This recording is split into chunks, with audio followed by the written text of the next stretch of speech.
Tom Gustafson. David Marty. Ashley Goodman. Thank you. We've got an open forum, and we've got Jessica and Brielle to give us a presentation to start. Thank you. Good evening. I'm Brielle Carlson. I'm Jessica Falassi. We're both social studies teachers at the high school. So we're here tonight to give a little information about our next upcoming international trip that we're hoping to get support on. I know there's a lot of new members of the board, so just a little bit of background about our international club that we have here at Grand Rapids High School. We've been traveling internationally with students since 2012. At this point, we've taken hundreds and hundreds of students and parents and other community members. We've been all around the world, which has been really exciting, all sorts of countries. This summer, we're headed to Thailand, and next summer, Scotland and Ireland. We are really proud of these opportunities. We think this is a really unique opportunity here that we offer our local students. We also offer a number of fundraising opportunities for students to help subsidize the cost of the trip. We typically like to plan our trips 2 years in advance to give families the opportunity to budget and plan for those expenses. Jaden was on our trip last year to Italy. So she can talk about that. But anyways, the other thing that we want the board to be aware of as well is that in memory of our colleague Eric Northard that passed away, we established a travel scholarship in his memorial. So we are intending now to annually, it's been endowed, which is very exciting, to annually award ISD 318 International Club or Big Fork Traveler on international trips to award a scholarship annually. So really exciting. So that's a little bit of background about our program. We're proposing a trip to Japan in 2027 and wanted just to provide, have a little opportunity to provide some background information on our proposed trip. She's going to make me do this part because we don't know how to do these pronunciations. So we, part of the reason we're coming and giving you some information in advance is we did work with some board members in the past year to develop a kind of a new trip policy. And we wanted to have some guideline around how these international trips were occurring.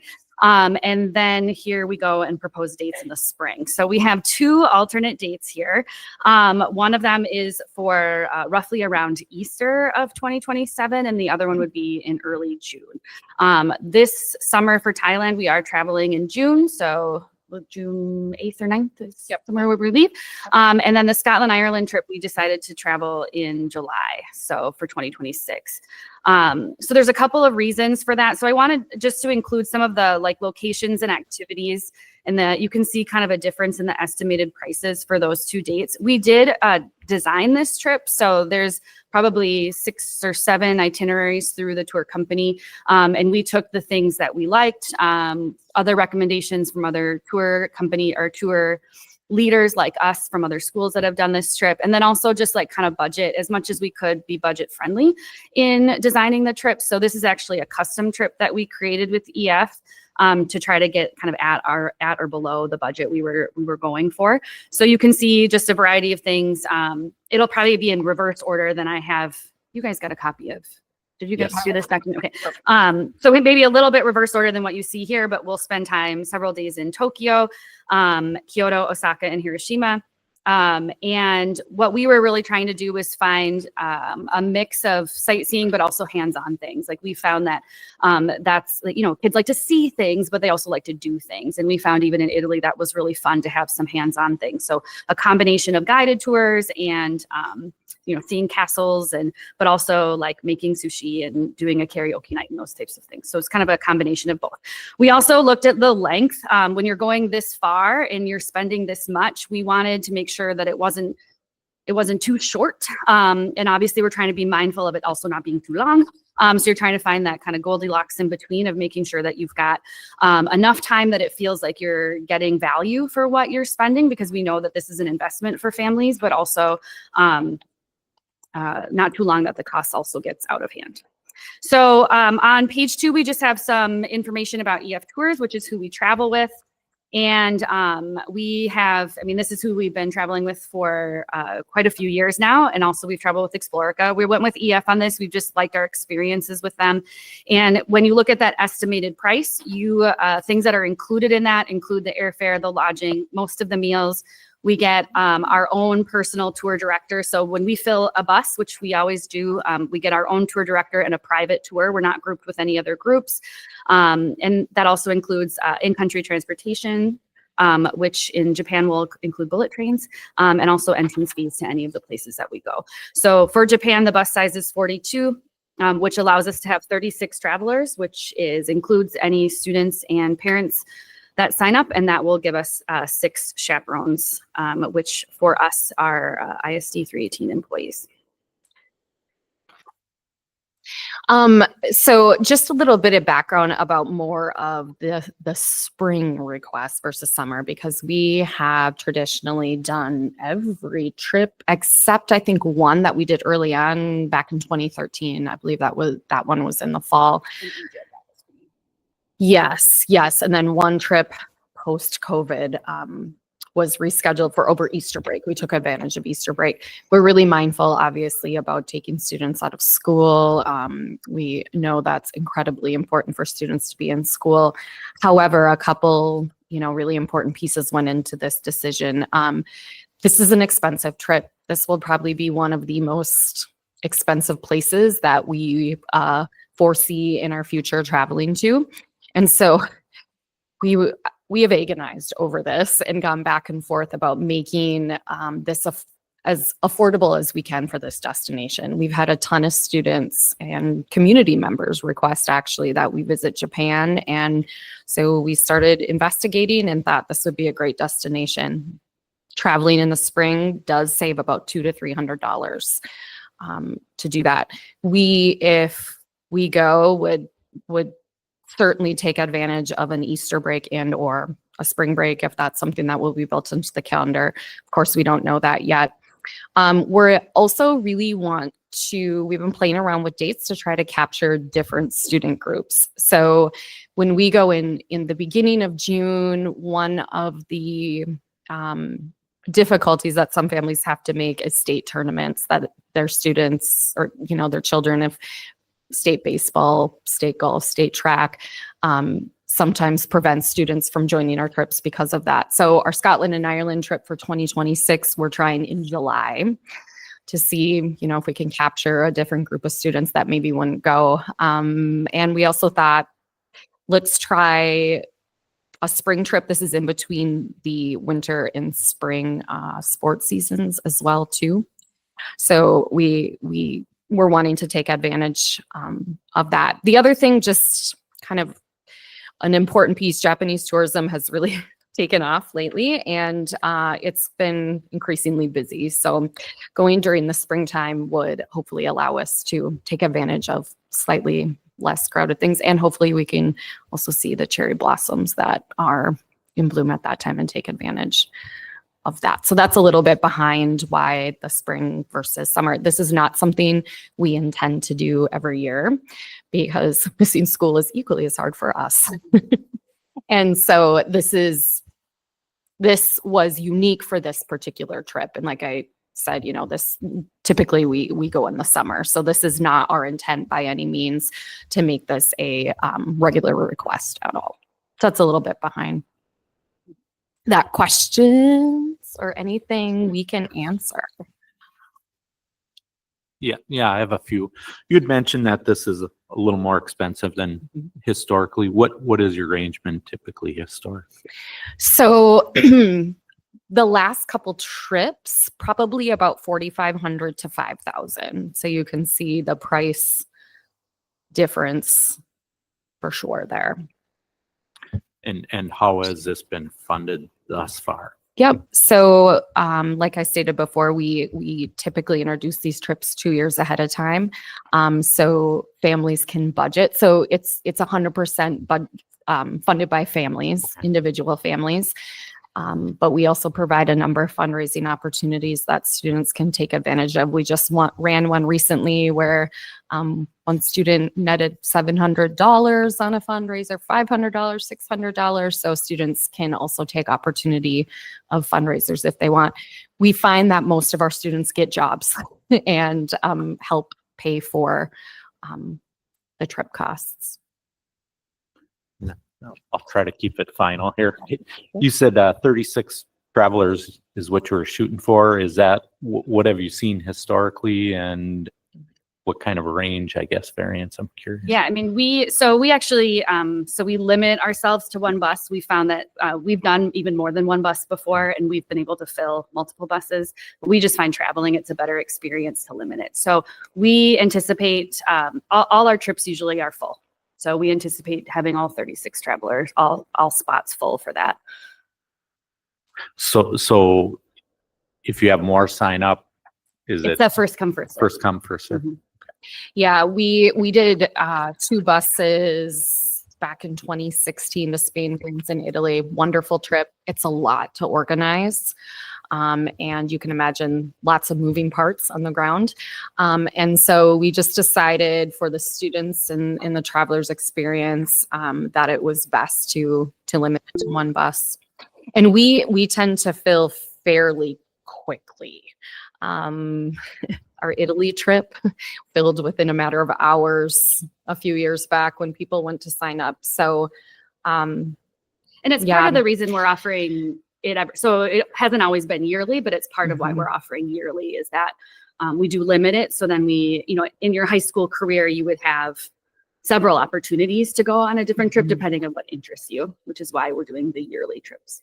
Dave, you have your hand up? Yeah, thanks for the presentation. This is exciting, a great opportunity, I think, for our kids. One thing I was wondering if you could talk through is what's the cost to the district for these trips? I think I heard you say that staff go. What is, and obviously if you're going during the school year, that's going to incur a cost for subs and whatnot. I don't have the packet in front of me of what was sent out, but can you talk a little bit about what that cost to the district would be? Yeah, sure. I mean, I think that would be the biggest issue is the sub cost. We usually take, so if we took 6 chaperones and they would be district employees, and in the past we've been able to utilize staff development funds for that. And so I think it's just a matter of us working with the district to see, if you're making a commitment to be a chaperone on this, we would also want to see how this would benefit your teaching. So we have an application process that when teachers or other staff members are interested to kind of look at how will this impact your teaching? What does this mean for the classroom? Is there a way that this would contribute to learning in your classroom? And if so, I think staff development would be a place for that potentially to help cover with those sub costs. Otherwise, there's no other costs to the district. Okay, thank you. Other questions, comments, notes? Is this insured for these families in any way, or how? Is there any concern about that, I guess? So this is a EF. I mean, you feel free to do any, research on it, but incredibly reputable tour company. It's the largest one. Yes, they have a ton of insurance. I mean, they're an educational tour company, and they've been doing this for decades. And have millions of students have traveled with them. The other piece is individual families can choose additional travel insurance if they want. That's a totally optional thing. But yeah, this is definitely, we travel only with a reputable insured travel company. We definitely want to provide safe experiences for our students. Other notes or comments? Anybody? This is not up for action tonight. This will come before the board at a later date before we send our students off. But thank you for a very illuminating presentation, for a lot of detail. And thank you for the planning and work you've done on this. It's an exciting tradition that you're carrying. Thank you. We appreciate your time. Thank you. With that in place, I think Darren Tierney, Buildings and Grounds, and board members, you have a report from Darren in your packet. Well, good evening. Welcome, new board members. Before I get started on this, I kind of want to let you know something I have going on this week. I'm a member of this organization called MASMIS, and it's facility directors around the state of Minnesota. And we get together once a month and talk about different things and have different learning opportunities.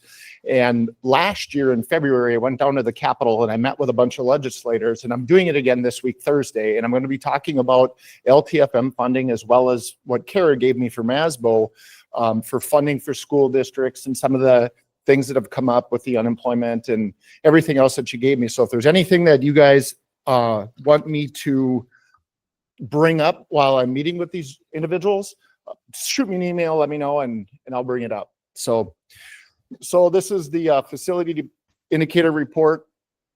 It's put together by Olivia and myself. It's maintenance and facilities, and that also includes the custodians. Every year it goes from February to February. The connection to the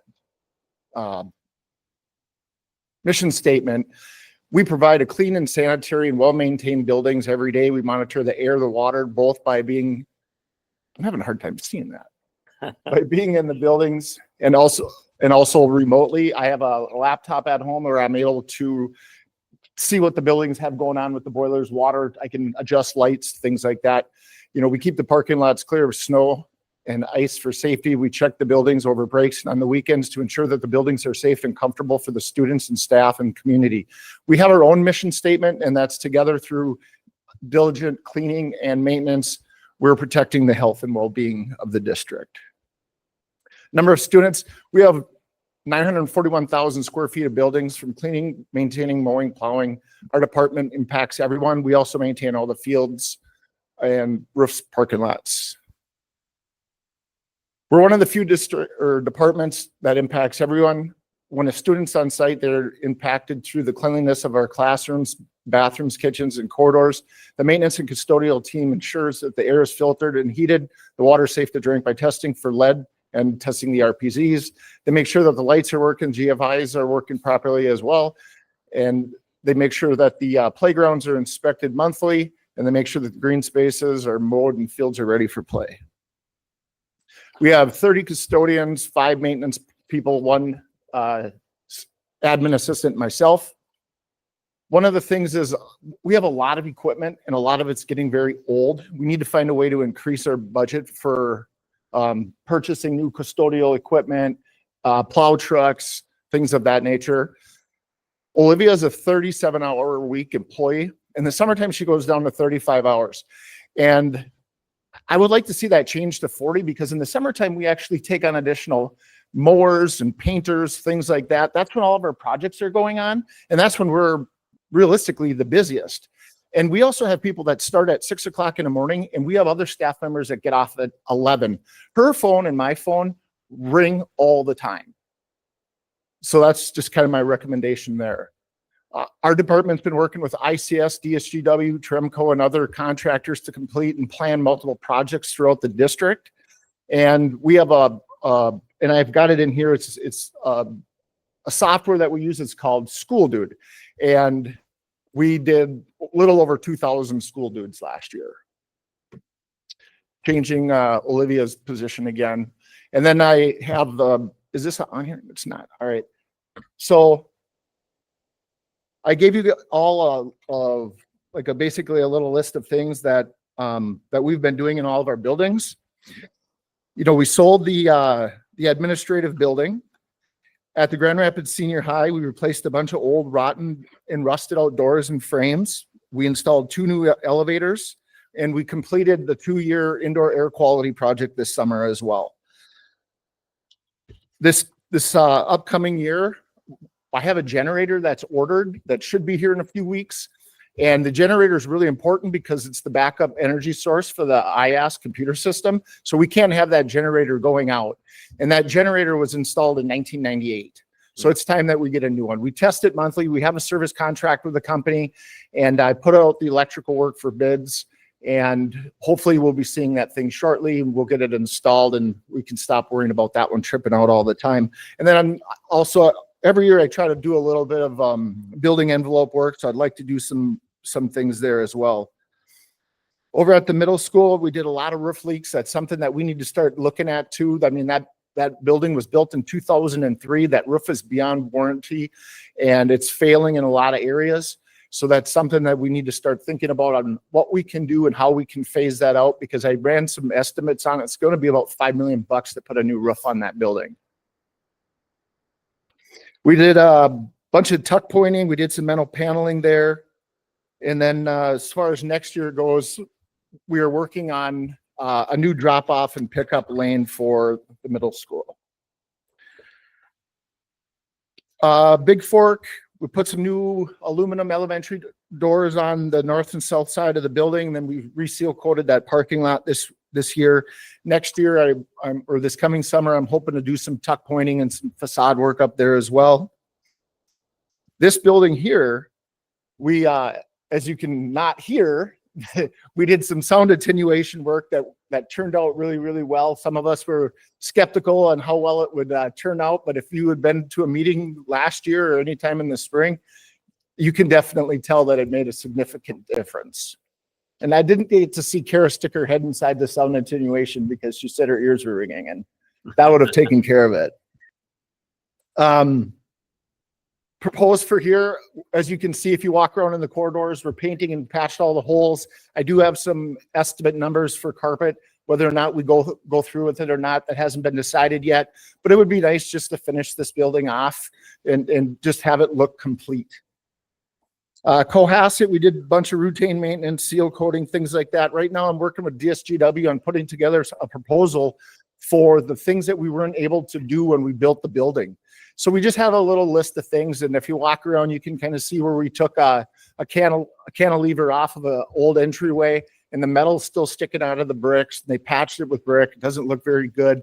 If you're ever in that lunchroom cafeteria area during the daytime, you'll see that sun coming through that south glass.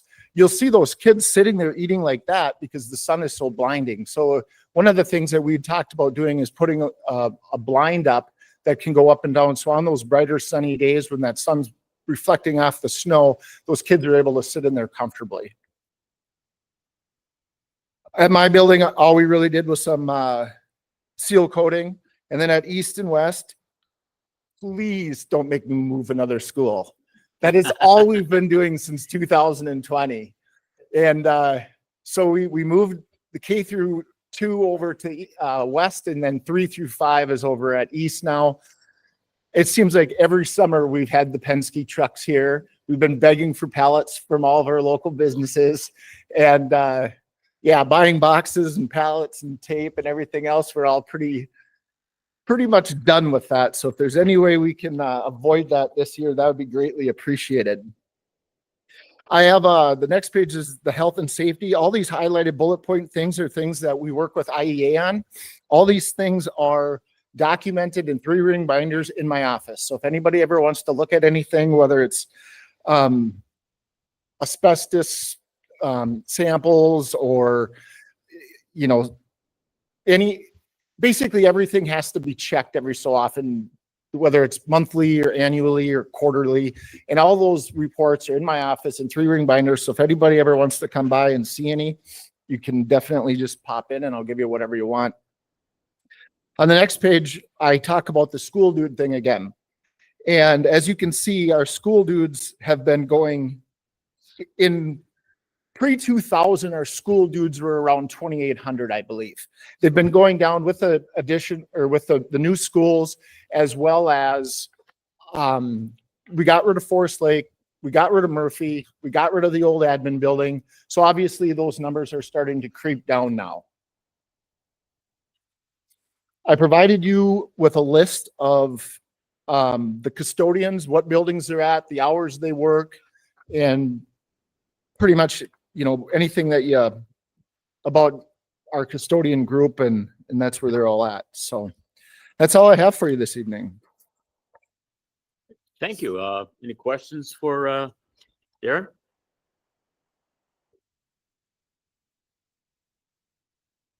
Anybody? Do we have any information on how much subcontract work ends up getting done for the district that's beyond what our staff can handle, let's say, and we end up bringing in an outside source to help out?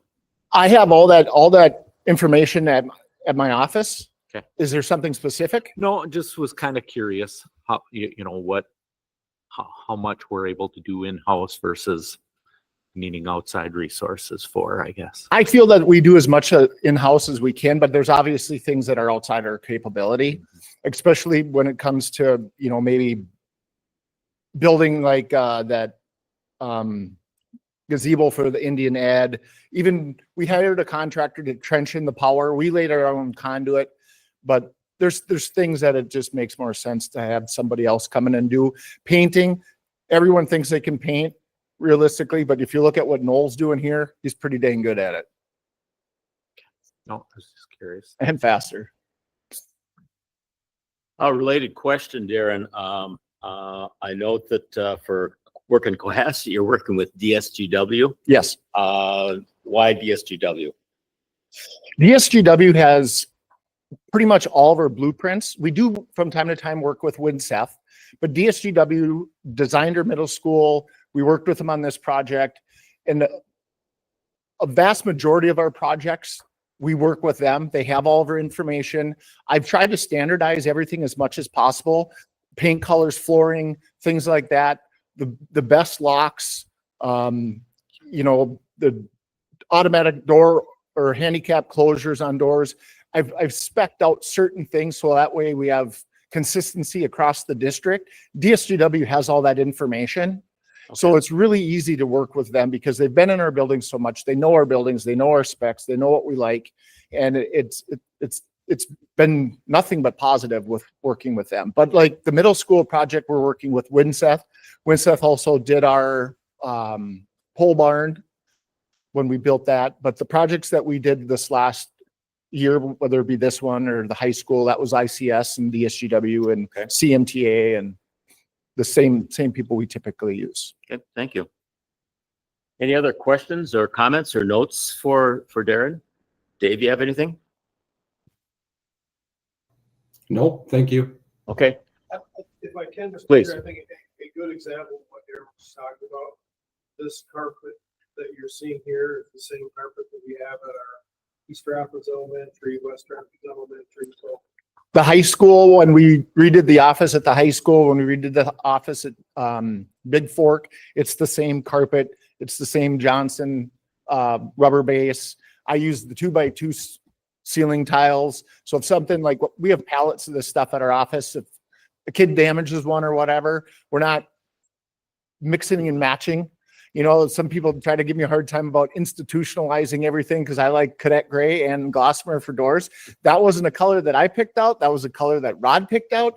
But it makes things so much easier. If there's a mark on the wall, we have 5 gallons of it in our shop and we can go paint it. I know Kara doesn't like it, but. Excellent. Thank you. Any other notes? Thank you, Matt. Any other comments, questions for Darren? All right. Thank you very much. Excellent report. Great detail. We're going to take a short 2-minute break, and then we will come back for our board meeting. Workshop is adjourned.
We have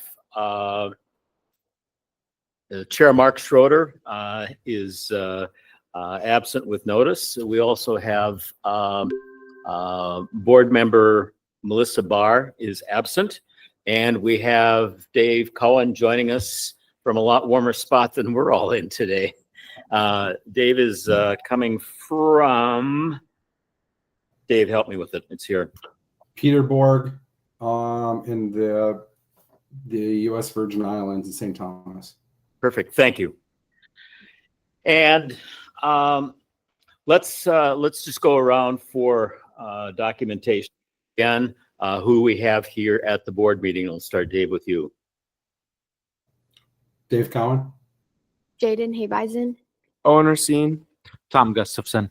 David Marty. Ashley Goodman. Matt Gross. Good. Thank you. Then we'll call the meeting to order, and we'll begin with the Pledge of Allegiance, please. I pledge allegiance to the flag of the United States of America and to the republic for which it stands, one nation, under God, indivisible, with liberty and justice for all. Thank you. We'll need an approval of the agenda, and all of our votes today have to be voice votes. Do I have a motion to accept the agenda? Moved. Moved by Ashley in a second. Second. Second by Tom. Voice vote? We'll start with you, Dave. Dave Cowan. Aye. Ashley Goodman. Aye. David Marty. Yes. Yes. The agenda is approved as presented with the one change. We've added Carol Kopp from the earlier agenda. With that in place, Carol, our next piece is the English Language Arts update. Carol, can you speak to that, please? Well. Okay. Good evening. Thank you for having me here tonight. I don't have a slideshow. Mr. Cowan, there's information Julie has for you for when you come back if you want to take a look at it. So in front of you, board members and student representatives, you have a packet with that front cover of Wit and Wisdom, which is our new K-8 English Language Arts curriculum. And as I mentioned the last time I was here, their motto is every student is capable of greatness. And if I have anything to say about it, that'll be one of our mottos here in our district, just because I believe in that. If you're taking a look at the front, and I have material that goes kind of along with it for some of these, we have 71 K-8 classrooms teaching Wit and Wisdom, 5 schools. We are currently doing some collaborations with other districts. There are no other districts in our area that are using Wit and Wisdom yet. A lot of the local districts have chosen not to get their new curriculum until they've gotten through the reading training. And so we are kind of by ourselves up here without other districts to talk to. So we've created partnerships down south. So we've recently talked to the administrators at St. James. We've talked to South St. Paul, and we have a pretty good relationship too with Rochester. And so sharing resources, talking about what they're doing, et cetera. The field trip, the speaker that we have this week is also going to those districts as well. So the next one on my list is student work, and that is in your packet, the next 2 pages. I just want you to see, I don't know when the last time was you were around a 6th grader, but these next 2 pages are from a 6th grader in November. The very first page is a graphic organizer, which this curriculum teaches students how to organize their thinking. And then the very next page is the introductory paragraph from a 6th grader. And if you'll note, and I'm an English teacher, you'll note that the proper citations are there along with page numbers, which is very exciting as an English teacher. And they're focusing on the Great Depression. So it's all about what makes Bud a survivor and talking about what happens in life. The next thing that's in my packet is literacy nights. So you may have seen some things out on social media, some flyers as you came in. We have literacy nights next week. And so for those of you watching at home, we want you to come out. On Tuesday, we'll be in Big Fork for our literacy night. Wednesday will be at Cohasset, and then Thursday for all the Grand Rapids area schools will be at West Elementary. So for East, West, and the middle school. And it is going to be a chance to see some of the materials, see some of the curriculum, see some student work. Some teachers will be there and be able to ask questions as well. And the QR code on the flyer also takes you to a spot to enter questions. If you're watching at home and you're on the district Facebook page, there have been some of those with the QR code. The next thing in your packet is what we call our guided observations for leaders. And I'm really proud of this, even though I didn't come up with it. I kind of came late to the game to this. But what we have is we have our leaders going through training on how to observe wit and wisdom in the classroom. And so this is what we're doing, is this guided observation for leaders. And we're doing it tomorrow at the middle school. So all of the administrators, all the K-8 administrators come together at a school. We talk about what we're going to see that day, and we go out and do observations in the wit and wisdom classroom for 20 minutes. And then we come back and we debrief. What did we see? What was going well? What are some of our next steps? And we're finding positives everywhere. The other thing that we're doing that we did in Big Fork for our last one in January is we're having coaching conversations with teachers. Teachers are coming in to face 8 administrators with God knows what kind of questions they're going to be asked. And they have a conversation about what happened in the classroom or what is going to happen in the classroom. And for the first time, I think, in my teaching career, and I'm at 30 this year, we are really talking about teaching and what's going on in the classroom and how we can all be better, not just teachers, not just administrators, not just students, but how we can all be better. And on the back of that in your packet, you'll see what some teachers have said about our observations. And so, of course, they were apprehensive and a little bit scared, but it wasn't bad at all. And I think we just have to normalize doing that. In March, Mr. Gross helped me make some connections to IASK. And so in March, we have an administrator from Floodwood, an administrator from Deer River, an administrator from IASK, and I just heard today an administrator either from Minneapolis or Aiken, we're not sure which one. So anyway, coming in to observe classrooms at East. So again, we're doing some really great things and people need to see that. So that's what we have coming up there. The next thing on your list is on Thursday. So I'm a shameless promoter for the district. And so Thursday morning, I'll be on KAXE promoting our program and promoting our literacy night. So it's for people to be able to do that. So I think it's 7:20 or I'm not sure which time. She gave me 2 times. I'm not sure exactly which one. The next thing on your list is one-on-one check-ins. So today was my first one and I met face-to-face with all of the wit and wisdom teachers at West.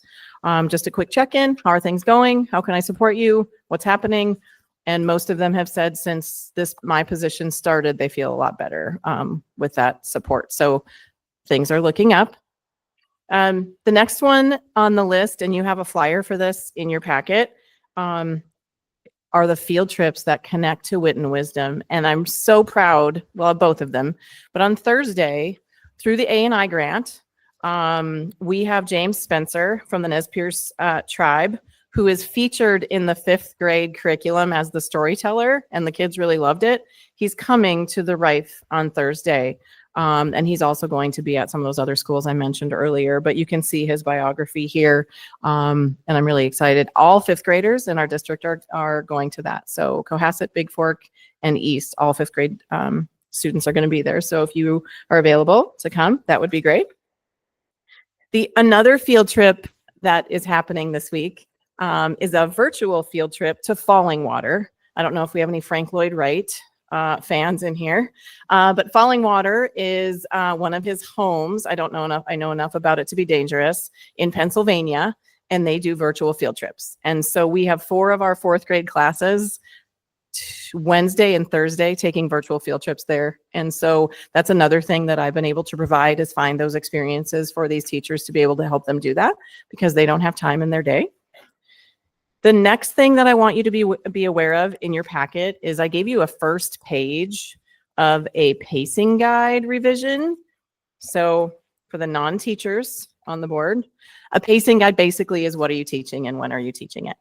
And so this was kind of new this year for our language arts teachers. We didn't have one like this in the past. And so teachers were given one. And we dealt with some of the pain and whatnot that had with that. Last week, I had K-8 teachers in this room who sat and worked through with the new potential board calendar and created new pacing guides for every grade, K-8. And there were multiple people on each one with input from the teachers, and we took their input into consideration. So this is not a complete one. If you want to look at a complete one, just let me know. I just wanted you to see kind of the layout and what that meant. So if anyone comes to you talking about it, you at least have that knowledge. Planning is underway for next year already. On Wednesday of this week, I will be bringing to strategy team some training dates for next year. We've already kind of mapped that out. So I will be bringing that to the strategy team for approval on Wednesday. We're looking at having that solidified before we get to summer so teachers can know what trainings are they going to have, what support will they have during the school year, and what does that look like. It's not really a field trip because this one is coming to the middle school. So last year I had the opportunity to go to the Minnesota Council of Teachers for English in Duluth, and we had a presenter there who was a poet, and our English teachers, our 8th grade English teachers, wrote an endowment grant to bring him up. And so he's a poet in residence, and he will spend the entire last week of February at the middle school.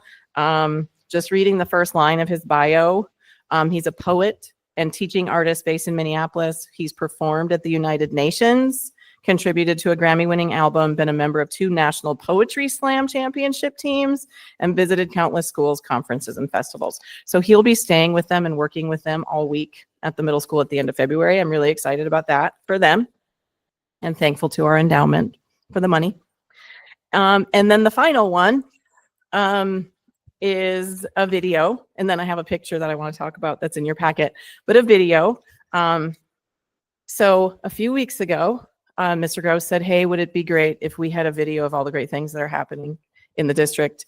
And he's learned that you can't really say those things to me because then I put it on my to-do list and then I keep working on it to try to get it done. And so I found several avenues, most of which were going to cost us lots of money. And he said, never mind, we can't do it. And so I had already been down the road so far that I couldn't turn back. And so with the help of the Tech Hub and that collaboration, we have a video in progress. And they're going to start doing some videotaping tomorrow of our leader or guided observations tomorrow. They're coming to our literacy night, so we can get some of that out there. They're going to do some footage from classrooms, interview some teachers. Mr. Gross, they want to interview you too. I just didn't tell you that. And we're looking at about a 5-minute video. We just need the great things there are great things happening. There are really amazing things going on, and we need the community and the board to be able to see what we're doing. On the front page at the very bottom, it says if you want to schedule a classroom visit. So board members, if you would like to get out into a school, let me know and I will take you there to be able to do that. And then the very last page of your packet has a very happy classroom from Big Fork. And I know it's dark, but these are kindergartners who were putting together their knowledge journal about what they know and what they can do. And they wanted their picture to be sent to me. So it is up in my office. They're really excited about everything that they've learned. So with that, do you have any questions? Questions or comments for Carol? Dave, do you have any? No, none for me. Thank you, Carol. Yep. I do have a few here, Carol. Okay. Thank you, by the way. Yeah. So you mentioned the administrators, right, on your guided observations Yep. or whatever for leaders. Hmm. Was there 8? Is that what I heard? Was there 8 We've kind of administrators varied looking in, or- depending on the level of illness this winter. We've varied. I think we started at Cohasset with maybe there were 8 or 9 of us. When we were in Big Fork last month, I think we were at 4. We might be back up to 8 or so tomorrow at the middle school. And who are the administrators? Are they teachers that are just taking this role on? Or, No. or, Nope. sorry. Cited. Nope. That's okay. So site administrators and myself. Okay. So it would be building administrators. The problem is we have a lot of administrators wearing multiple hats. Yep. And so it's difficult to be away from the building. So sometimes one of them has to stay back if there are 2. Okay. But generally they try to at least send one. Okay. Now I'm understanding. Okay. I Nope. was That's trying- okay. I was thinking separate administration. Nope. Sorry. No, the building administrators. Okay. What was the decision on the 5th grade students for for our storyteller here. For the Just field kinda trip? curious. Yeah. Well, yeah, yeah. The decision meaning why them? Well, yeah, why not open to more Yeah. ages, for Yep. lack of a better term? Absolutely. So because you're bringing it right into the Mhm. Rife, so it's not like Absolutely. you're traveling. nope. So it just tied directly in with their curriculum. So it was part of their curriculum. And so just trying keeping to it be with them. consistent. And then that way next year, the fourth graders would get it and so on to be able to do that. Okay, no, that's fine. I just was kind of curious about that. I was really glad to hear about the tech hub. Love that. I mean, I love when I see our Mhm. doing things in a professional way, Right. for lack of a better term, right? Doing what you do in life, right? Really like to hear that. So, and then I guess my question is on these open house. or The literacy nights? Yeah. So these are open to the public. Absolutely. completely, right? Mhm. Will actual textbooks Mm-hmm. and material be there? Absolutely. So what I'm hearing and what I'm gonna say is, I hear a lot of people asking about being open about our curriculum and what it is. This is a great opportunity Yes. for our community to come in and see exactly what's Everything that being we're doing. taught, and they can ask questions, right? I mean, Yep. that's what this is for. That's the point, is for it to be transparent and open. So in my tenure, I've not ever done, so this was like, we're going to do this. We need to do this for the community. The plan is that we will have student work available, so parents and the community can see student work that we're doing. The materials will be available, teacher editions, student workbooks, et cetera, to be able to look at. The books that we're reading, we'll have books available. We'll also be giving some books away. We had some title money to be able to give some books away as well.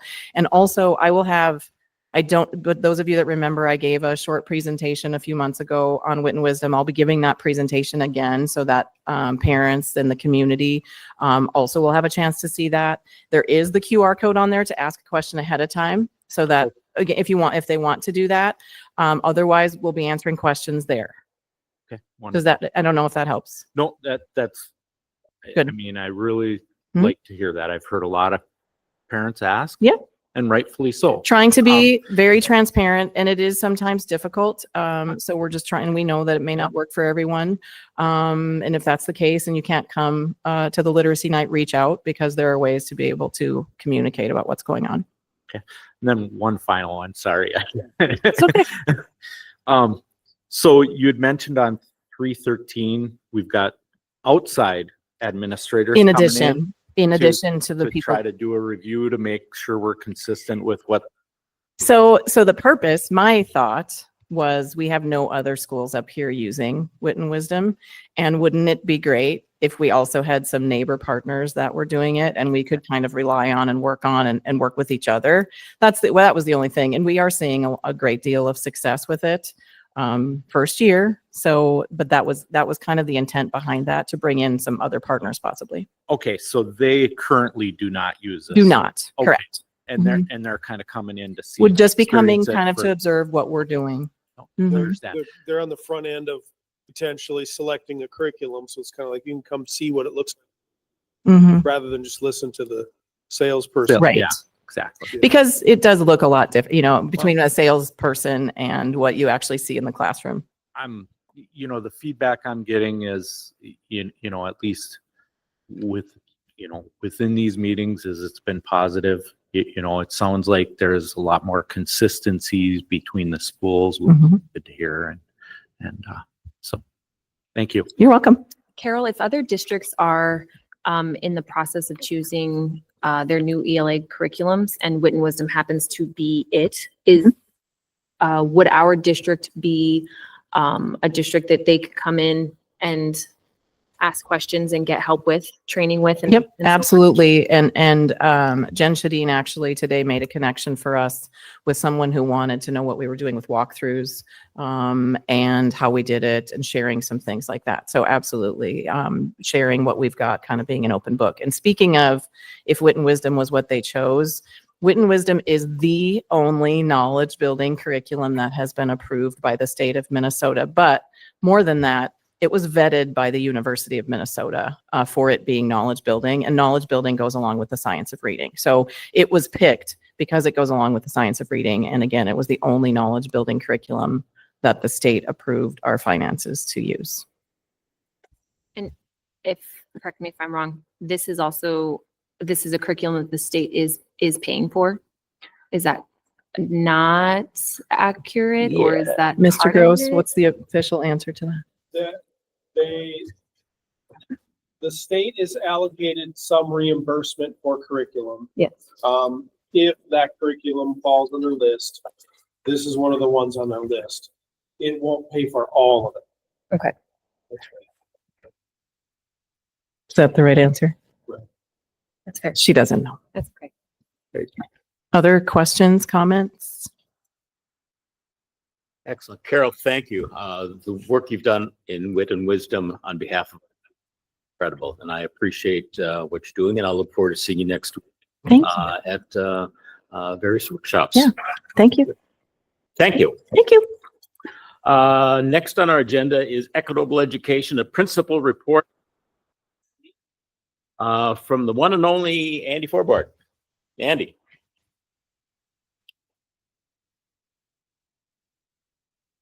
Thank you, Mr. Marty. Good evening, board members. Congratulations, newly elected board members.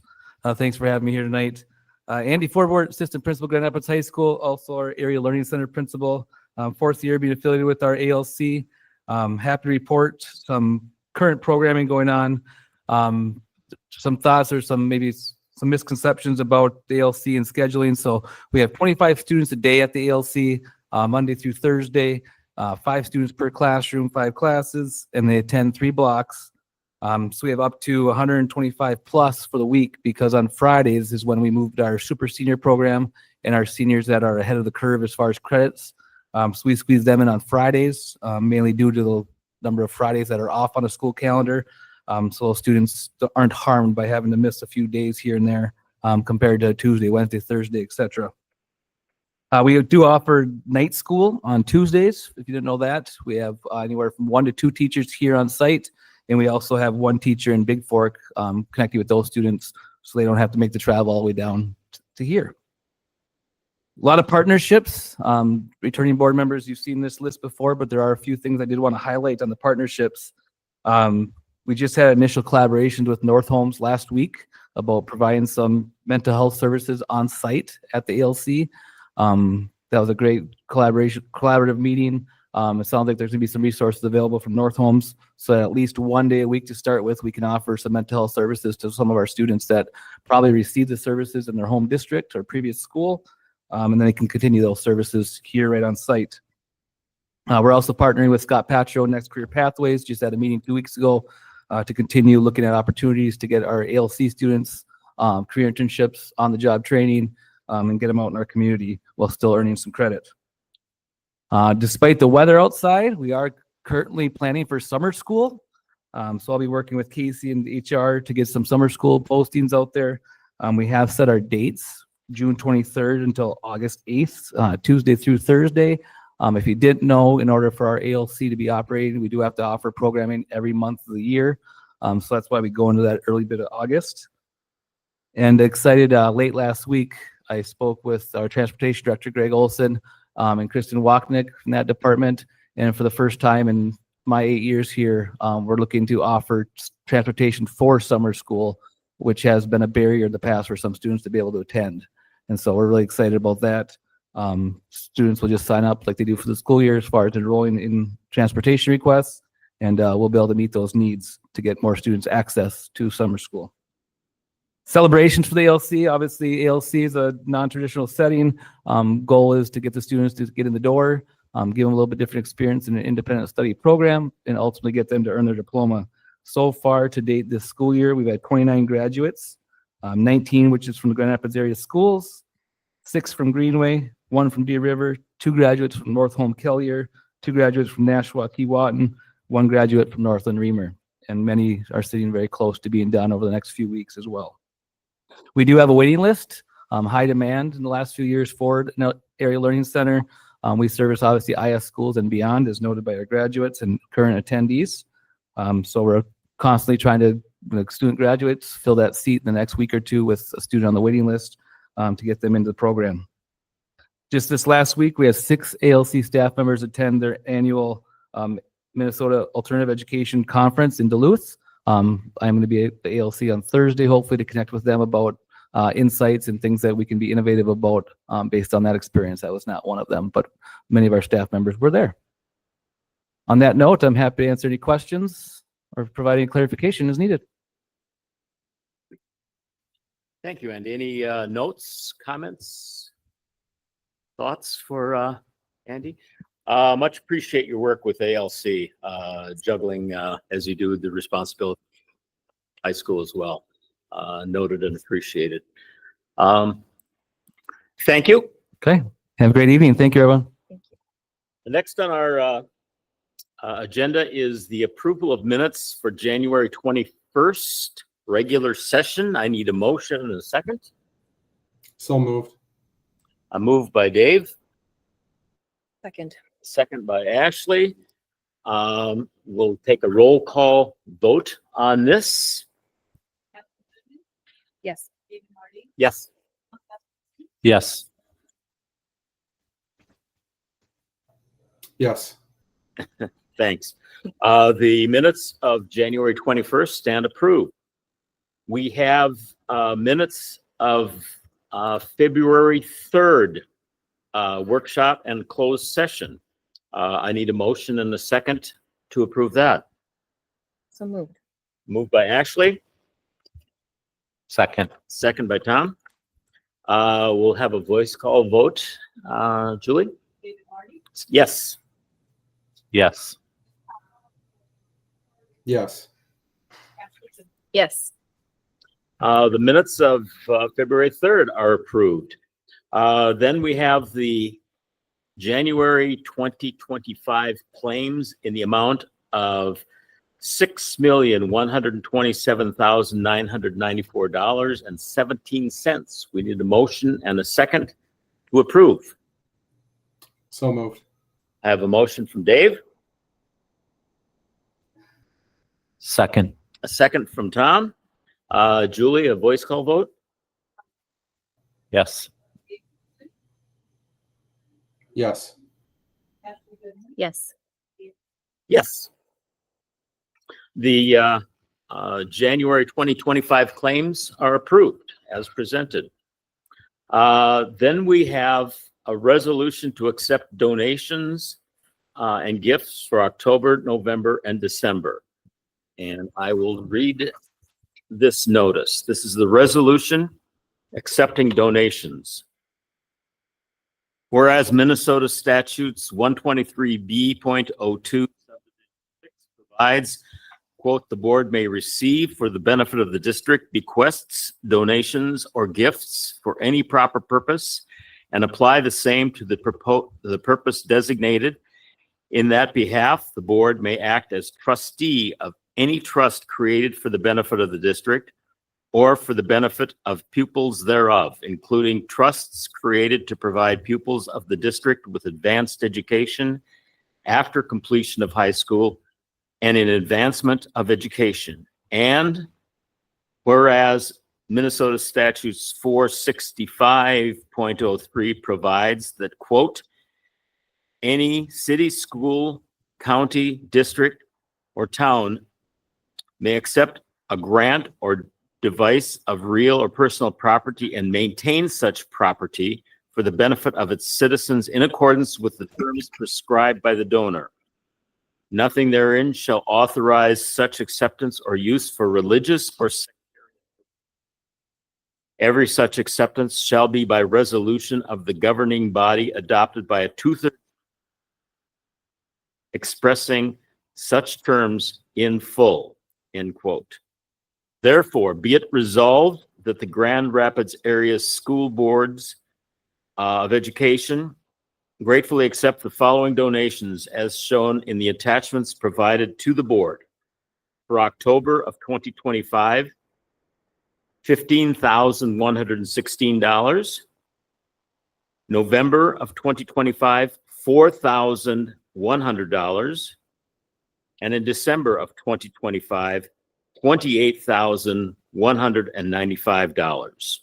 Do I have a motion to accept donations? So moved. Moved by Ashley, Second. second by Tom. Thank you. Julie, we're going to need a roll call vote on this. Dave Cohen, Yes. Ashley Goodman, Yes. David Marty, Yes. and Tom Gustafson.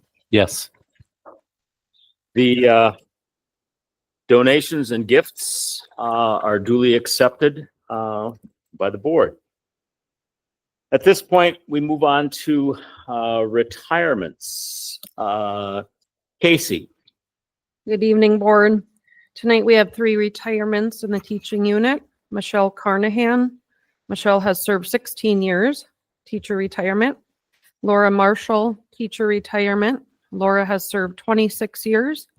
And Stephanie Stevens, teacher retirement, 32 years of service. I'm recommending approval with thanks for all their years of service. Do I have a motion to accept those resignations? Retirements, I should say. So moved. By Ashley. Second? Second. Second by Tom. And note of thanks and appreciation to some really widely experienced people there. We've appreciated their service over the years. Julie, we're going to need a voice vote. Ashley Goodman, Yes. David Marty, Yes. Tom Gustafson, Yes. and Dave Cohen. Yes. The retirements are duly approved. We have the consent agenda and do you have a presentation?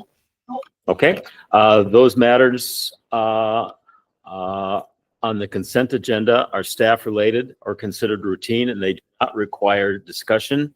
Items will be acted upon together in one motion. If discussion is desired on a particular item, it will be removed from the consent agenda and considered separately by the board. And you have the list of, it appears to be 10 staff changes. Do I have a motion to accept those 10? So moved. So moved by Tom. Second? Second. Second by Ashley. This requires a voice vote again. Ashley Goodman, Yes. David Marty, Yes. Tom Gustafson, Yes. and Dave Cohen. Yes. Those resignations and replacements are approved by the board. Item G is the 2025 pay equity report. Casey, the board has been presented with some information. Can you? Yeah, thank you. Julie's going to pull up a PowerPoint here. So before approving our pay equity report for 2025, I'd just like to take a few minutes and explain the law around pay equity in Minnesota, kind of the reason for the report. Although this is required and happens every 3 years, it isn't well understood. So I'd like you guys to know a little bit about what you're approving. Quick background, the pay equity report the law was developed in order to eliminate discrimination against women who are paid less than men for jobs requiring comparable levels of expertise. So this does go beyond the familiar, you're in the same job, you should earn the same or similar pay. And it goes into a method where you determine kind of the value or equity in a position. And even if positions are indifferent, are significantly different, if they hold a similar value, they should be paid similarly. So we're required to determine points for all of our positions, and we are required to make salary adjustments if it is determined that we are consistently paying women less than men for similar point positions. Government jurisdictions are required to select an evaluation system. We're currently using the Hayes system and have been since 2019. It includes 4 areas: know-how, problem solving, accountability, and working conditions. Each one of those 4 areas are evaluated for each position that we have and given a number of points. And then those 4 points are added together. Kind of some misconceptions of the pay equity or what it is not. We don't take into account the amount of education, longevity, or performance of a specific person in the job. It's really what the position requires. The pay equity does not take into account the market information, supply and demand, how busy or hardworking an individual is, whether the job is female, male, or in a collective bargaining unit. Job descriptions are not required for pay equity, and positions with the same points or comparable points are not required to have the same salary. We just have to be consistent and prove that we're meeting the metrics. Some jobs will vary based on supply and demand and market, and that's okay. So we don't have to be 100%, we just have to be consistent. So for this submission, we're reporting the number of points for each job. We're reporting the number of individuals in each job, including how many are male, how many are female, the minimum salary, and the maximum monthly salary. You should know when you're looking at the reports that we are required to determine salaries based on their calculation. So any of our positions that are part-time or less than 12 months, all are being annualized to assume that they're working 8 hours a day all year. So you will not, many of the positions on there are not paid anywhere near what it looks like they are. So just know that that's how we are calculating those. And then because all of our jobs don't have the same health insurance contribution, we also have to include the district cost towards a family plan in the maximum salary. That data is then uploaded, and there's 3 tests that they run that we need to pass. So predicted pay is used in the first test and is very commonly misunderstood. So there's a definition here for you. It is the average pay of the male classes at any given point value, and it is used just within our district. So when you're seeing a predicted pay on our reports, those are based on the district. Predicted pay is not necessarily the salary that should be paid. It's just based on the number of points and the males, what they expect it to be paid. Okay, our results for this year. So the first test is a statistical analysis test. We passed this test. This test compares the maximum salary to determine if female classes are paid consistently below male of a similar points value. We would need to score an underpayment ratio of 80 or above, and we're at 141 right now. You can see based on the chart that we have more male classes that are under the predicted pay than we do have females, which is why our number is over 100. The second test is a salary range test. We also pass this test. This test compares the average number of years it takes for a female class to reach their maximum salary compared to a male class.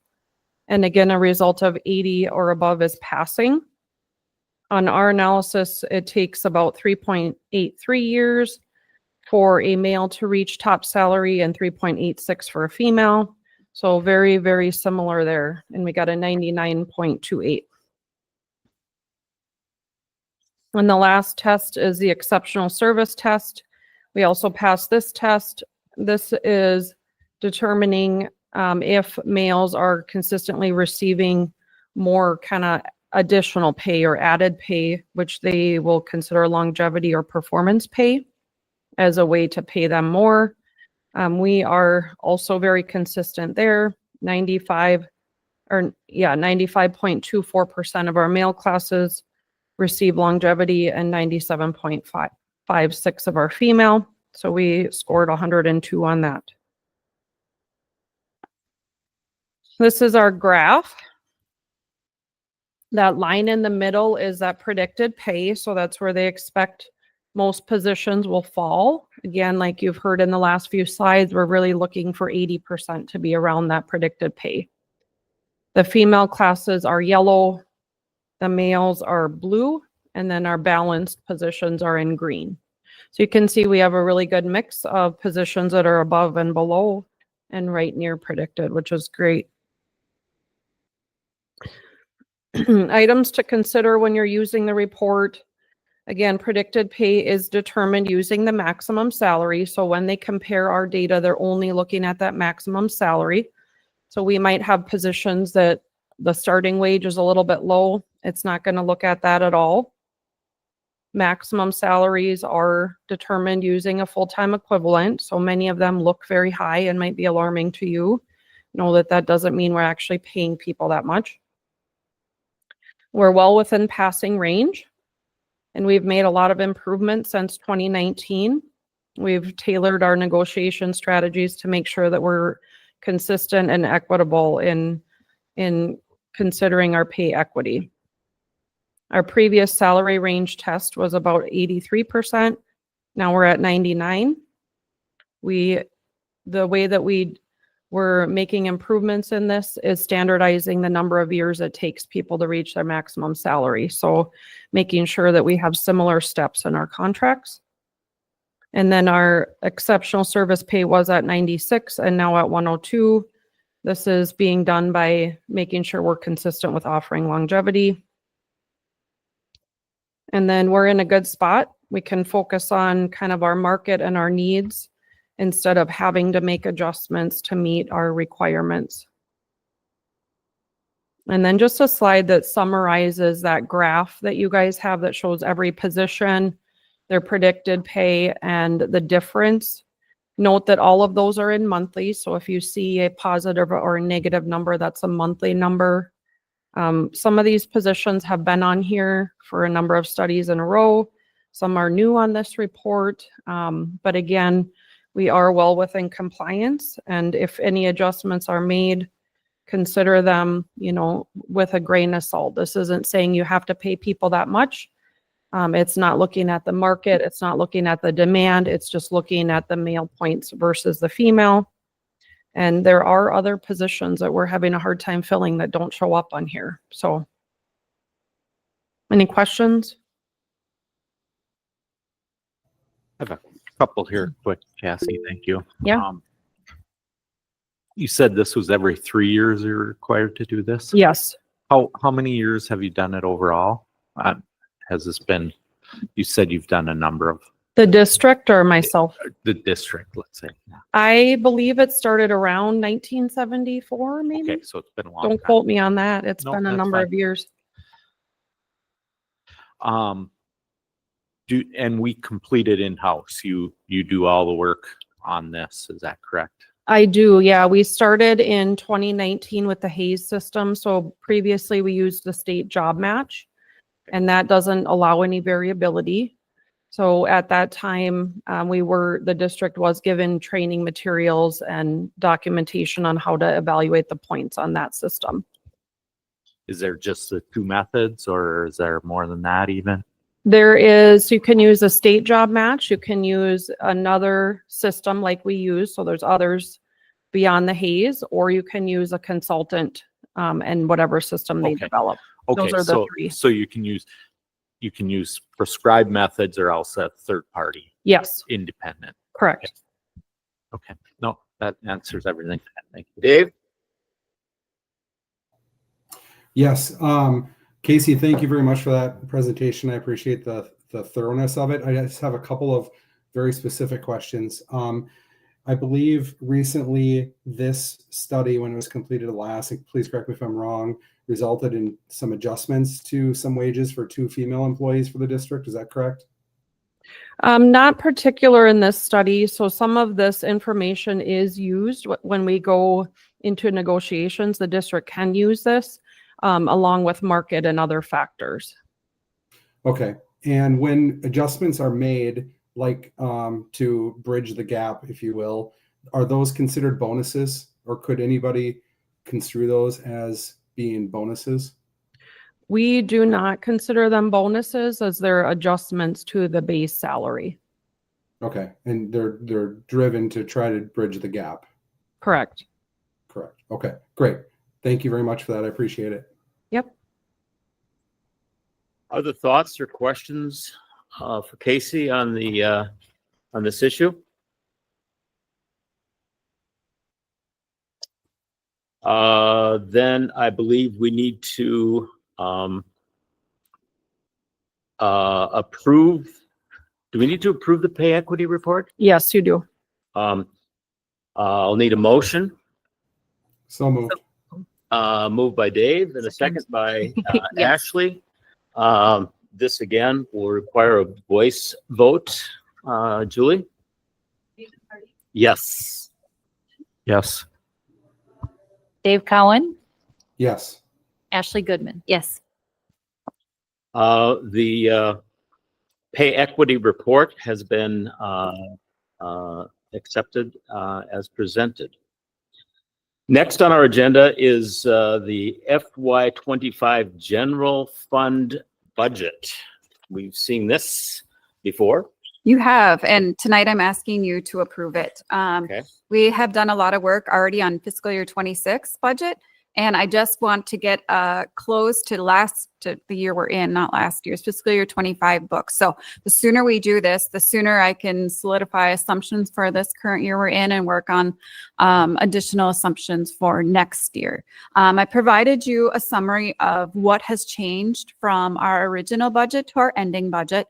The biggest thing to remember is we approved that before the year was even over. So as much as we don't know right now, we knew a little bit more last year, but as you guys are learning, that's not a lot. We still didn't know a lot last year when we put that budget together, but it's a best estimate at the time. So I'm happy to answer any questions on the changes from year to year. The biggest one I'm just going to throw out there is that COVID money. We moved over $2 million from fiscal year 25's budget back to 24. We spent it in 24. I used it to pay health insurance benefits because we wouldn't have enough from July 1st to September 30th to fulfill the grant. So, and we wanted to take advantage of all that money we could. So that was the biggest change in the budget. Other questions or thoughts for Kara regarding the FY25 general, the revised general fund budget? And the notes that are attached there? Seeing none, I do need a motion and a second to accept this. So moved. I have a motion from Ashley. I need a second. Second. A second from Jim. Thank you. And Dave. Tom. Yep. With was that a second from you? No, it was from Dave. Oh, sorry, Dave. Second from Dave. Thank you. We have a motion and a second to approve the revised 25 general fund budget. And Julie will need a voice vote on this as well. All right. Tom Gustafson, Yes. Dave Cowan, Yes. Ashley Goodman. Yes. And David Marty. Yes. The FY25 general fund budget has been approved as presented. Thank you, Kara. Appreciate your diligence in that. The 25-26 area schools calendar, Matt. In your packet, you'll find the proposed calendar for 25-26. This is consistent with what we discussed at the work session most recently. Guardrails are sort of put up around school districts on instructional hours for students in kindergarten, students in 1st through 6th grade, and students in 7th through 12th grade. And this accommodates those hour requirements. It also keeps in mind contractual requirements. It represents pretty typical or I'd say customary calendar, and there continue to be a lot of discussions about 4-day weeks. It came up recently, Mount Iron Buell most recently making a decision in that direction, as well as Mesabi East kind of looking at that. We're not in a spot yet to be able to commit to something like that, largely because of our sparsity and the transportation challenges that we have being as large as we are, but certainly not off the table. But this was approved at the IASC Administrative Committee level, the IASC Board of Directors, and will be the calendar, the base calendar that most IASC school districts will be working off of for the fall. Thank you.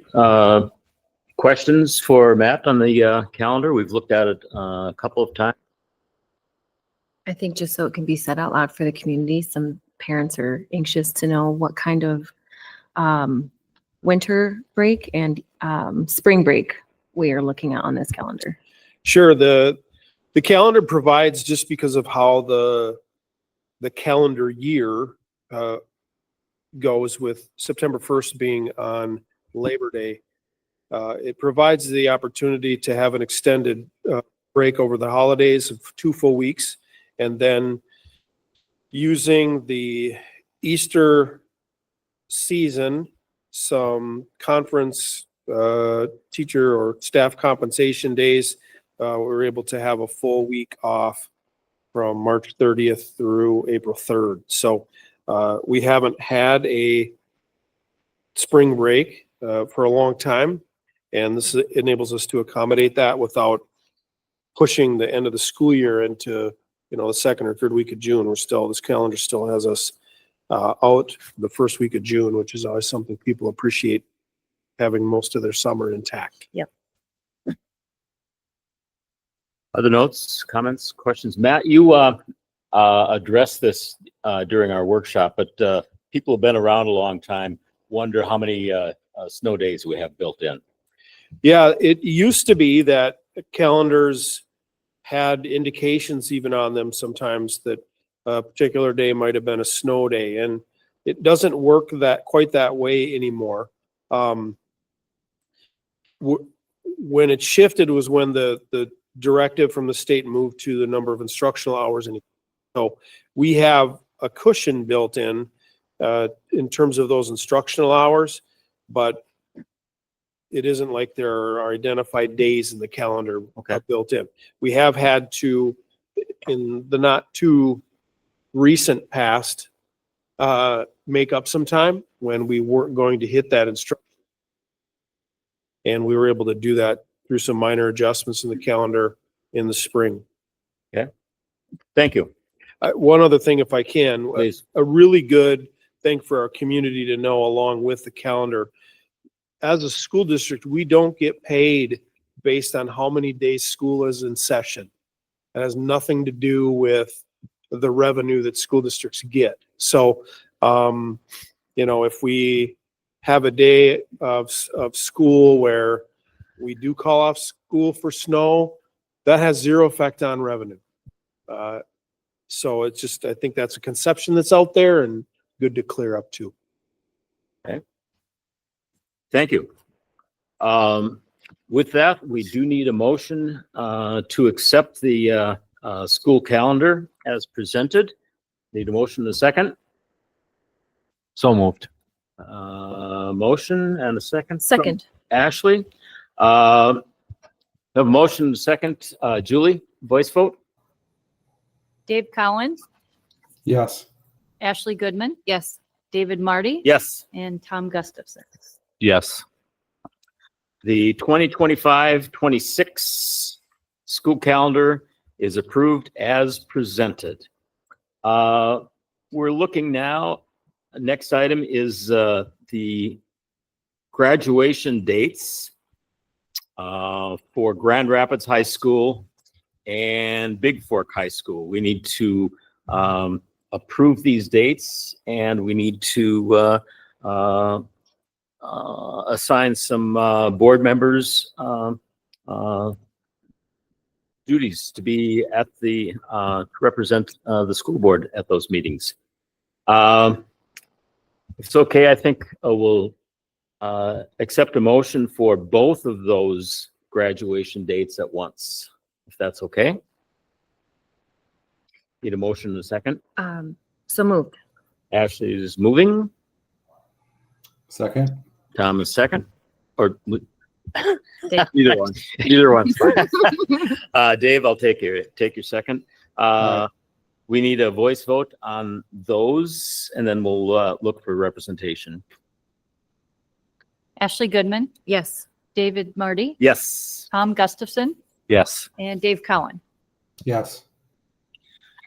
So we have graduation set at Grand Rapids High School on May 29th of 2026, and Big Fork on May 30th, on Saturday of 2026. And we generally have a couple of board members attending each in an official capacity. Do I have any volunteers for Grand Rapids High School? Just a quick question, Mr. Chair. On Yeah. our notes here, it says Friday, in the first portion here, it says Friday, May 29th. That's a Thursday. But then the second portion where we're appointing representative, that is the correct date for Friday, May 30th. So I just wanted You know to what? clarify that. I am in error. We've approved the 2026 dates. Now we need to slip down and approve the board member and alternates for the 2025 graduation dates. So thank you for seeing that. Thank you. So Grand Rapids High School on May 30th, 2025. Dave? Yep, I'll volunteer. Got one volunteer. Anyone else want to volunteer for that? I'll volunteer. Okay, and Ashley? Big Fork on Saturday, May 31st. I have a note that Mark Schroeder would travel up to do that. I can do it also. Okay, and Tom will do that as well. Mr. Chair, can we also assign alternates in the event that one of the board members is unable to attend? Okay, I can be an alternate for Big Fork. alternate for Big Fork, okay? Yeah. And I can be an alternate for GRHS. So, done. We have appointed board members and alternates. Partnerships. Getting down there. School resource officers. Appreciate you coming in. Jeremy and Troy. Good evening. It's our first meeting we've had with the board this year, the school year. So some changes, big changes. The last 2 years, we've actually had some big changes. The start of the 23, 24 years when we had big changes for state legislature with rules and regulations for school resource officers. And this year, because of budget constraints, we're down to one school resource officer. A lot of discussions this summer of how that was going to work with principals from East, West, RGMs and GRHS. It's kind of one of those, we'll see how it works when how we're moving along. Spend most of the day at the high school with responding to the elementaries more so, and then a little bit of time at RGMs. As far as how the year's going, we started off really busy. I think Mr. Gross and some of the other board members that were on the board at the time kind of remember we had some just some busy times.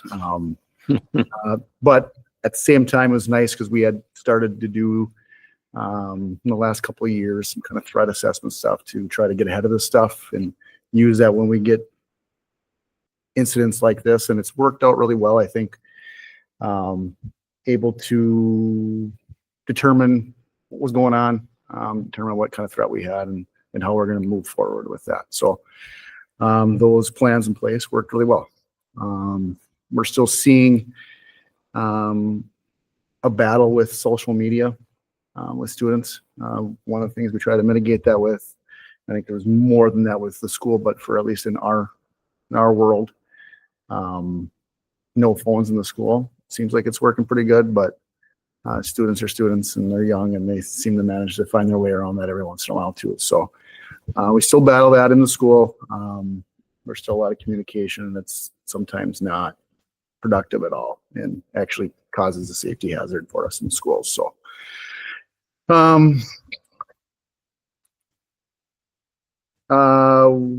one other thing we've been doing, when I started as school resource officer a couple of years ago, one thing we wanted to work on is if we do have some type of major incident, could be anything. What are we going to do after? How's that going to look with coordination between schools, law enforcement, fire service, whatever we need. Recently we had a sit down table talk of basically a discussion of, hey, this is the scenario at West Elementary. What are we going to do? Or what's everybody's role in that? Principal Martinson kind of headed that up for us over there. Like I said, we sat down and talked with fire service, police service, and kind of what each one of our roles are going to be. So hopefully it never happens, but at least we want to be prepared if something does happen. So that's going to continue on. We have a meeting this week with middle school staff about doing their sit down. And then also the high school should be doing one here in the near future. So we can kind of go over and see what each building would look like. Another thing I'm going to work with or looking at is, especially most of our schools are pretty easy to get around, pretty easy to navigate. Our high school is a maze. We have a lot of new officers that have come on between us and the county, looking at just verifying their access to our buildings, and maybe even doing a tour in the summer when the students are gone, kind of getting them more, at least the ones that aren't familiar, that didn't graduate from GRHS, giving them an idea of what our building looks like and what they'd be getting into if they had to respond there. So, Captain Nelson here, my supervisor, is going to talk a little bit about statistics and that, but also he's going to talk about our starting this year, Post Board came out with some new kind of regulations and policies for us as school resource officers. It's more based on, they want us to be less involved. I shouldn't say that, it's a bad word to use, but using a different type of alternate consequences for students, keeping them out of the court system as best as we can, in offering alternative services, whether that's behavioral mental health services, or maybe even some type of addiction services for them, if they're addicted to certain substances. But that's all I really have. I'll let Captain Nelson talk here, and then if you guys have any questions or concerns. Thank you. I'll wait for that. So like Troy said, the last couple of years have been challenging for everybody. And I think we've all navigated it well together. Whatever adjustments we've had to make, we've made. And I think we're in a pretty good place right now. With the new state requirements from the legislature, like Troy mentioned, we've adopted new policy set forth by the legislature through our Post Board, which is our licensing authority. That's been changed a couple times in the last couple of years, but at the end of the day, it still allows Troy or SROs to do their jobs as police officers when needed, but gives them guidance on how to,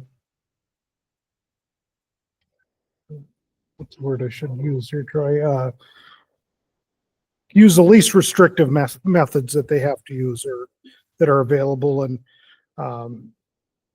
not getting involved so much with school discipline, referring that to the proper administration of the building, but stepping in when they need to step in. Troy, I don't know how many citations Troy's written this year. I go through and approve all of them when I read his reports. Most of the kids that are getting citations for something, it's their second, third, fourth offense. They've had school discipline, and it's just, this is the next level we need to take it to, unfortunately. But I think Troy does a very good job at working with the schools for disciplinary issues, and it's I think been very effective. So as far as statistics, and I just pulled these quickly, we're actually right about the same for each school that we were last year. High school school year to date, We've had about 40 ICRs, our reports that Troy would make there for different things that he's dealt with, compared to 50 this time last year. The middle school is 25 compared to 34 last year. And then the elementary schools are about the same. And those are usually just very minor issues, parking issues, driving complaints at the elementary schools is what we see a lot there. Otherwise, I think our partnership is going great. I haven't heard any complaints really. Like Troy said, we started out the school year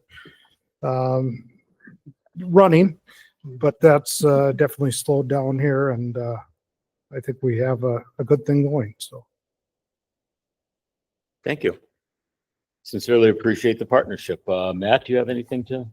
Yeah, I think I'll just echo what Officer Nelson said. You know, that we're certainly in a spot where maybe neither party would prefer to be from a capacity standpoint, but there's just a lot of cooperation, and you know, the more we communicate, the better. And we really appreciate, you know, I know on the school side, administration, et cetera, appreciate the relationship we have with GRPD and, you know, as an organization, but also the individuals, you know, that we're looking at here tonight and others in the department. So really appreciative. Thank you. Any other notes or comments for Captain Nelson or Troy Scott? I have a question. Yes, please. First, thank you very much, both of you, especially officers. I see you often in multiple buildings, so I appreciate you taking your time and keeping our kids Thanks. safe. Thank you very much. And then you had mentioned that you were in a couple of meetings with some different administrators going over potential scenarios, if you will, and how action plans, essentially. Yep. Right now, our schools go through lockdown drills. Yes. Is that going to be something that will be implemented into those lockdown drills, the scenarios that you're currently going through with those admin? Did that make sense, what I just asked? I'm sorry. Yeah, I Okay. think so. I don't think we would push that. That'd be a question for Mr. Gross, probably more than me. I don't think we would do that with the students. Okay. I know there's talk about potential anxiety issues actually with it. Yes, that's why I was So, asking. I was just wondering if that too much or Right. if that, yeah. So it was just a question. Yeah. Yeah, I would. So we have a team that has been kind of reset maybe about a year and a half ago. And one of the goals that team set this last summer was to hold tabletop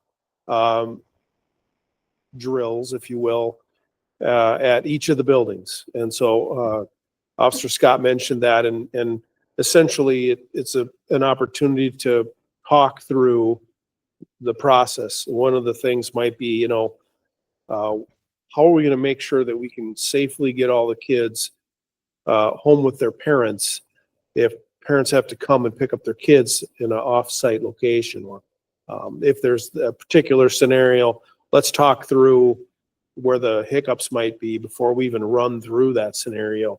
So we've had those drills at each of at 3 or 4 of the sites. Others are in their planning phases, but they're always, I think, always useful, always learning that happens. But to your specific question about, you know, the most severe drills, you know, schools and districts like ours have moved away from enactments, if you will, or, you know, playing those out because they're just it's not a healthy scenario. Instead, the goal is to prepare the adults to be ready, to be able to go through that rather than, you know, anything that might be triggering. Yes. Thank you. I appreciate it. Thank you very much. Thank you. Any other? Go ahead. Sure. Just for myself, we were rotating one between the schools in Grand Rapids, right? Yes. Correct. And that's used to have 2 the year before, or what was it? We've had 2 in the past. Yeah. Yeah. And we had one at the high school and then one at middle school, and then they covered our elementaries as well. You did mention an uptick, which I know early in the fall, I was getting a lot of people asking questions, right? Yep. Any post analysis as to what that, any feel for what caused that? And it's, I mean, the numbers you presented today are actually reduced for the year to date Yes. across the board. There's So probably a reason of just documenting more stuff in the past than this year. okay. That would probably be a question that I would more welcome to answer if you came up to the school and had a No, conversation. I think that's fine. Yeah. But yeah, it was very isolated incidents, to be honest with you. Like I said, talking and getting more into the social media aspect where, it starts out something that, might not have been, I don't want to say a big deal, but something that was probably misinterpreted. And it just grows bigger and it becomes a life of its own. And it happened to be two separate incidents. Went to high school, went to middle school on the same date that weren't related. So I just remember it was like a walleye looking in two different places at the same time. It was And I'm probably helping interesting. spread it, right? An interesting day. A lot of conversations are had. And like I said, I myself, Mr. Gross had conversations like, how are we going to go forward with this? And who do we alert? Who do we tell? How do we get that information out? So, and then you kind of learn if you're right or wrong after you're done. So, Dave? Captain Nelson and Officer Scott, I just want to say thank you again and echo what a lot of people have said about the partnership that you've created with our school district. I think that, to Tom's point, there is a lot of community, I'll say, angst that was out there this fall. And I appreciate the partnership and the fact that cooler heads prevail as we work through separating fact from fiction and communicating appropriately. I think in a perfect world, communication gets out instantly and it's all accurate and done, but we don't live in a perfect world. And I appreciate the partnership that we have together to make sure that we communicate the right information at the right time. So thank you very much. thank you. Agreed. And I would also note that every staff member at ISD 3 takes ALICE training for the security of our students as well. So got your back. Thank you very much. Any other questions or comments or notes? Great. Deeply appreciated. All right. See you next time. Thank you. Other partnerships, the American Indian Parent Advisory Committee, APAC. Fawn? Yay. Hello and good evening. I'm happy to be here. This is my first meeting. I wear a couple different hats, but today I'm here as a member of the American Indian Parent Advisory Committee. And we met earlier this month to kind of go and vote concurrence, non-concurrence on the annual compliance of state aid for Indian education. Just some room for improvement. I kind of summarized, we had, I think, over 30 plus points of discussion in our meeting. And so we got some information. We met with teachers, their advocates, and our staff.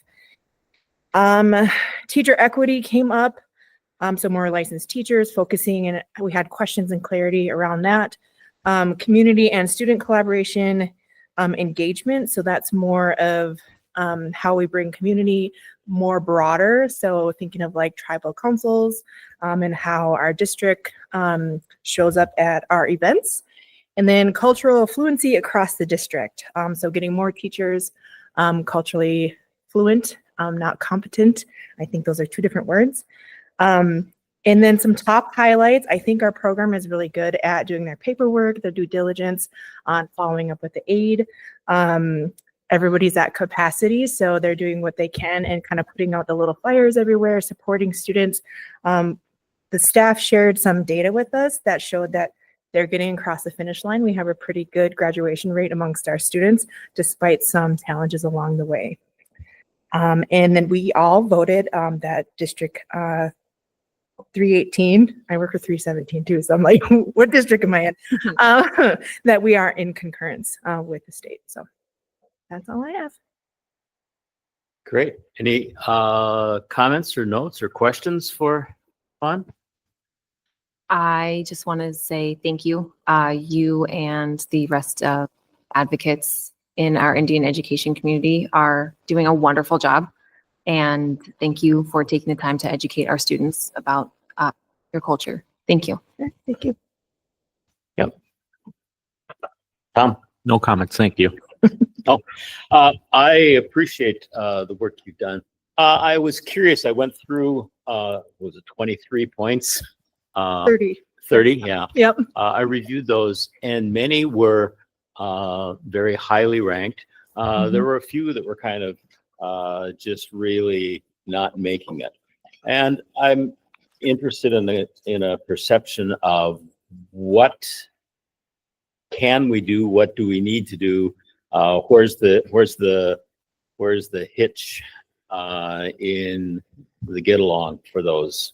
Yeah, so our staff is pretty transparent with our parent committee. Our parent committee meets at least once a month.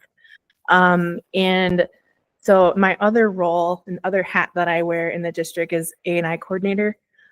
So my program, the program that I oversee, is working in partnership with the Indian Ed, Ojibwe Ed. And we kind of talk through some discussions about how we're going to improve some of the things like teacher licensure, teacher equity, how can we get more people engaged? And a lot of it is capacity, and I think that goes the same for across many districts, and figuring out how to best utilize staff time, and seeing how we can get more people involved within our APAC as well. So lots of conversation happening, and I think when we voted in concurrence is that the discussion is we are identifying that we do have some needs in other areas, and not going to fault our district for that, because that's not, I think, a people issue. I think that's just something that we're addressing, and there is conversations coming down the pipeline. So, okay. Yeah. Thank you. Any other thoughts or comments for Fawn? We need to then accept, I've lost my, we need to accept the compliance report, the American Indian Parent Advisory Committee report. I need a motion and a second to accept the report as presented. So moved. Dave moved. I need a second. Second. Second, thank you. And Julie, we need a voice vote on this as well. Right, Ashley Goodman, Yes. David Marty. Yes. Tom Gustafson Yes. and Dave Cowan. Yes. Excellent. The American Indian Parent Advisory Committee Annual Compliance Report is accepted. And again, thank you. Thank you. Moving along, board reports. Who wants to start? Anybody? I can. Yeah, please. Okay, so recently Rapids Rising sponsored and hosted the Peace in My Mind. This was put on by John Noltler. Can you speak into the mic? I'm having a hard time hearing. Recently Rapids Rising sponsored and hosted the Peace of My Mind. The award-winning photographer John Nolter went on the road in 2020 and went over 93,000 miles to get hundreds of stories. It was then presented in posters, like stand-up things all around our Rife Center, and social studies classes were able to go see the exhibit. The staff and community members were asked to be part of this exhibit, and questions for discussion about legacy and hopes for the school and community. Participants were photographed and featured in the final presentation at the end of the week. Thank you to Jim Cagle, Rapids Rising, and the GRIP Coalition for bringing in such a great exhibit for us to be part of. Student council has been doing a lot this past couple weeks and has a lot moving forward. So we just did a Fuel the Fire, which was students going around and giving teachers just a simple gesture of appreciation. So we just gave them like a beverage or something warm to have, just to like know that we are appreciative of them and that they're like well deserved. Another thing that we have been working on is making Valentine's Day cards for the elderly. So Rapids Rising Club and Student Council have been working together, and we've created over 600 Valentines to bring to the elderly, and they will be delivered this Friday.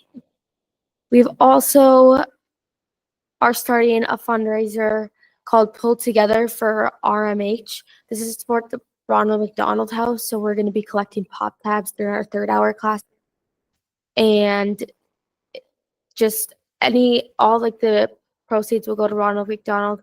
And then we're also doing a Candygram fundraiser for Valentine's this week, and those proceeds will also.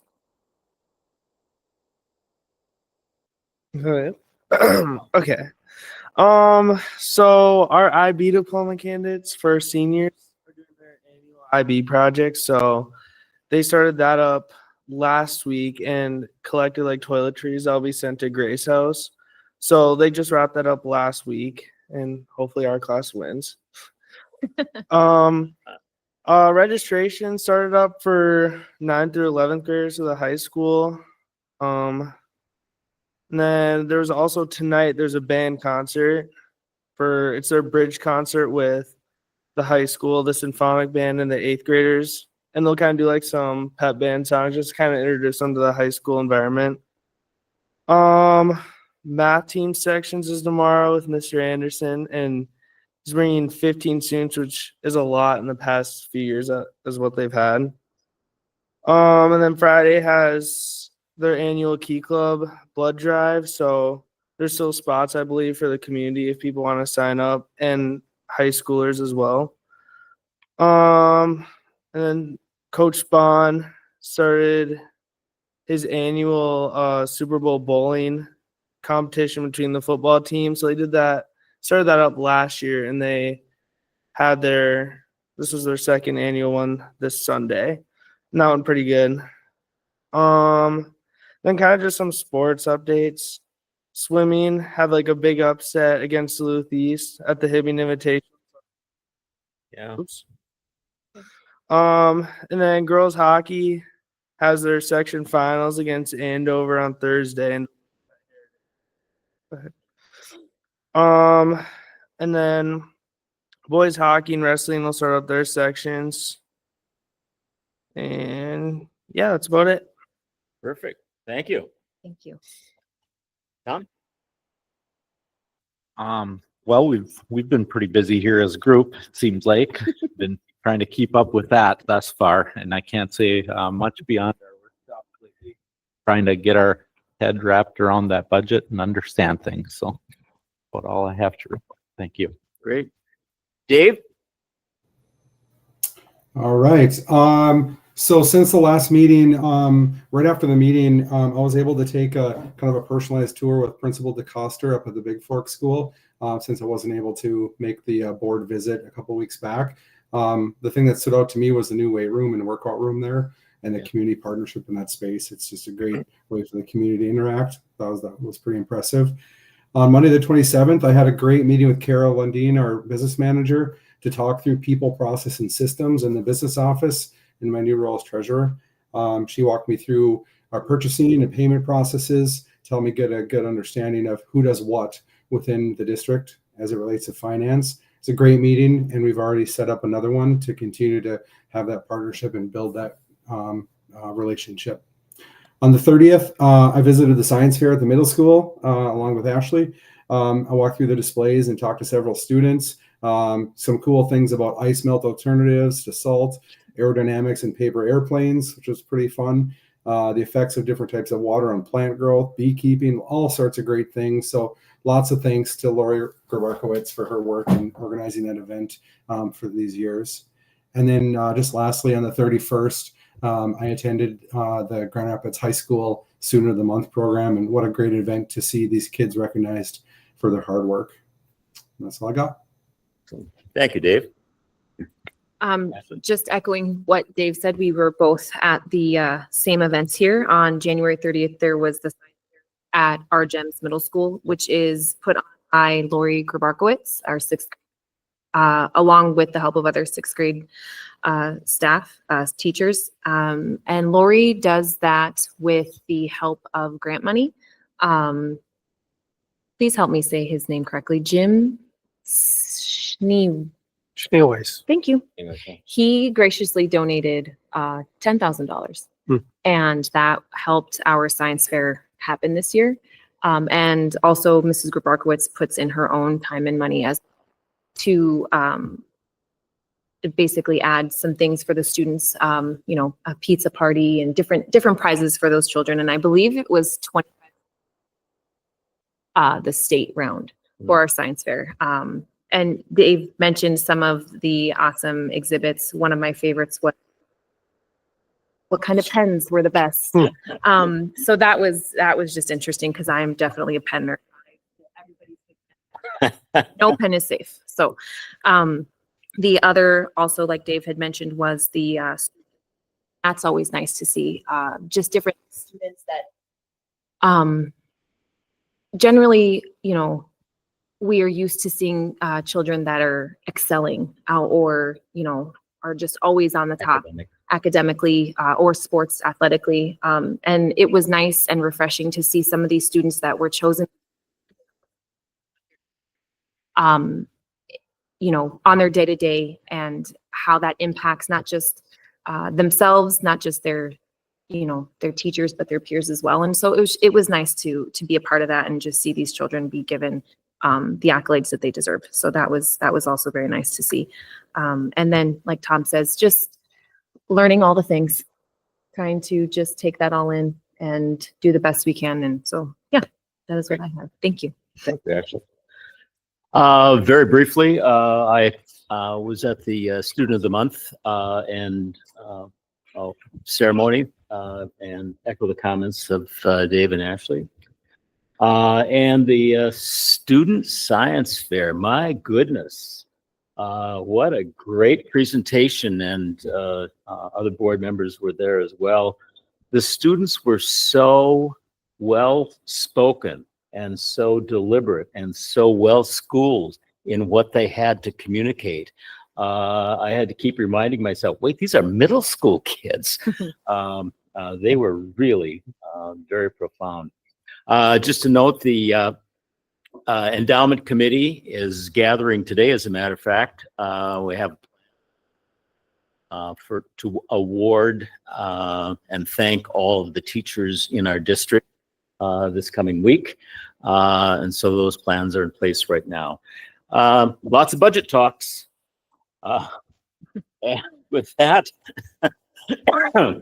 Superintendent Gross. Yeah, that's been a lot of the work the last few weeks, and just in the last, just today, we held our third of 3 initial budget conversations with staff. First 2 were on location, and this one was online. I think we're probably up around that 100 mark as far as attendees between the 3. So trying to make some progress to get the word out. But our budget situation, upcoming budget reductions, that type of thing. We are looking as an administrative team and met last week actually with some staff about rolling out an online learning program. It's become prevalent really in schools across the state.